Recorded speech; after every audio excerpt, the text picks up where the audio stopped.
Deaths. Plural. He says quietly. Yes, I killed him. But I would not have killed him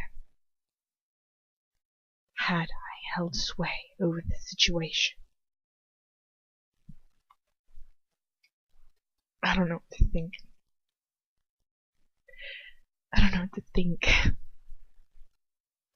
You expect me to believe that? I whisper. His face is unreadable.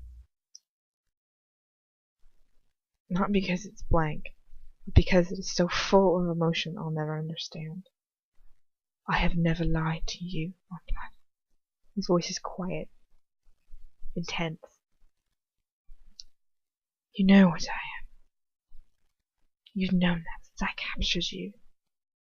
Not once have I lied to you. I killed your parents, but I did not order their deaths. You have to believe that. I gave him the tiniest, strangled, hysterical laugh. Comes through with a sob. So I'm supposed to be grateful, because although you were their executor, you did not sign their death warrant. I shake my head, tears coming from my eyes as I sink down to my knees, lost in despair. I'll never feel happiness again. Go away, Lucius. Just leave me alone. But he won't. He won't just let me be. He flicks his wand at the ground and a bottle of copper liquid appears on the stone floor with a small tumbler next to it. He crouches down in front of me and pours the liquid into the tumbler. He hands it to me, his cold grey eyes meeting mine over the rim of the glass. Drink this. I feel a nerve inside me snap. I snatch the tumbler out of his hand and I throw it across the room. It smashes into the stone floor, the glass separating out into shards, broken like my soul. Fuck you, I whisper. He looks at me long and hard. I feel that invisible hand rooting around my mind again. But I just don't care. There are things he'll see in my mind that he'll never understand, never comprehend. How could someone like him understand how I feel? How could someone like him ever comprehend how much I loved them? And how this is going to hurt me every hour of every day for the rest of my life. And that the pain of losing them will never ever leave me. He takes a deep breath. I did what I had to do. He says quietly, perhaps one day you'll understand. And then I start to talk. The situation all suddenly makes sense to me. And I start to talk. But is that the only reason you've done this? I ask listlessly. Fuck! Oh my god. I'm sorry. You had to obey Voldemort's orders, yes. But you also wanted to punish me, didn't you? You wanted to punish me for breaking down yet another barrier? I saw too much in that pensive.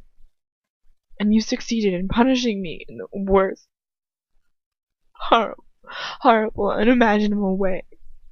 For getting too close. His face suddenly sets itself hard and he raises his wand. Go ahead. I mutter beyond caring. Whatever you can do can't be worse than what you've already done. Just go ahead and punish me again.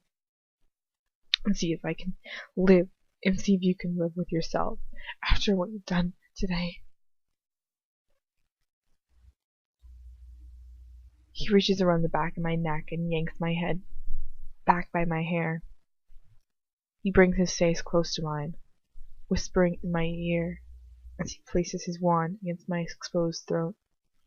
Don't tempt me, my blood. Oh, yes, that's all right. I whisper, go on. hurt me and keep me away. But believe me, you don't have to put yourself to such bother. I'd rather die than allow myself to get close to you ever again. His grip pulls at my hair taut, and his wand brings itself into my throat.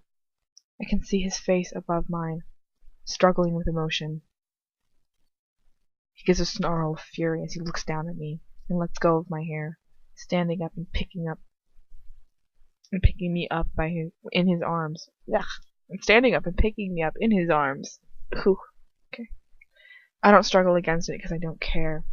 I just don't care anymore. Nothing matters. Nothing. He lays me down on my bed, sitting down on the mattress next to me. He summons a bottle of copper liquid over to us and conjures up another tumbler, filling it once again. Drink it, he says, holding it out to me. It's a sleeping potion. I shake my head. I don't want it. I don't want anything from you. He looks at me intently. Yes, you do, he says quietly. You want to sleep. You want to forget what's happened. Even if it's just for a few hours. Drink this. It will help you. I look at him mutinously for a few seconds before I wearily take the goblet from him. I neck the potion before I sink it back into the pillows, hoping nothing more than to die in my sleep. Is it a pause? God, okay, sorry. My eyes peel themselves open slowly, heavily. For long moments I'm warm, contented. But it doesn't take long for me to remember. My nose burns, and I close my eyes again. Oh God, why wouldn't you let me die? Why did you let me wake again? I'm not alone. I hear light breathing and strong fingers entwined around my own. I open my eyes. Lucius sits on the edge of my bed, watching me. His hand is wrapped in mine, tangling our fingers together. I keep my eyes on his. I feel like I should cry. But although I can still feel my nose stinging with tears, they just won't fall. They're all run out of me. I feel like an empty bottle. How did it happen? I asked listlessly. Tell me. Tell me. Just kidding. I want to know. How did... My throat closes up and my words are cut off. I swallow. He watches me closely, his mouth set in a thin line. How did they die? I whisper. He seems to consider for a moment before he answered me with a still, calm, perfectly controlled voice. I arrived at their house at midnight. His voice... I like how I read his voice so emotional, and then I'm like, his voice shows no emotion at all. They were sleeping in their bed. They did not wake as I entered the room.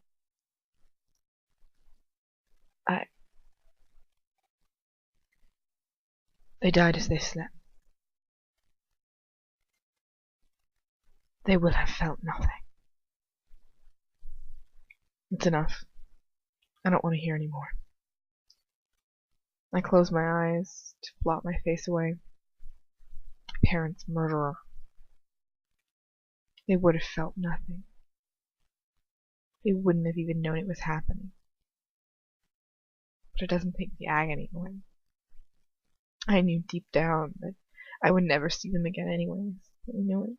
But a small part of me dared to hope. Hope has gone. It has abandoned me. And I'll never see them again. I gasp out a dry sob. I'm alone. There's nothing left for me.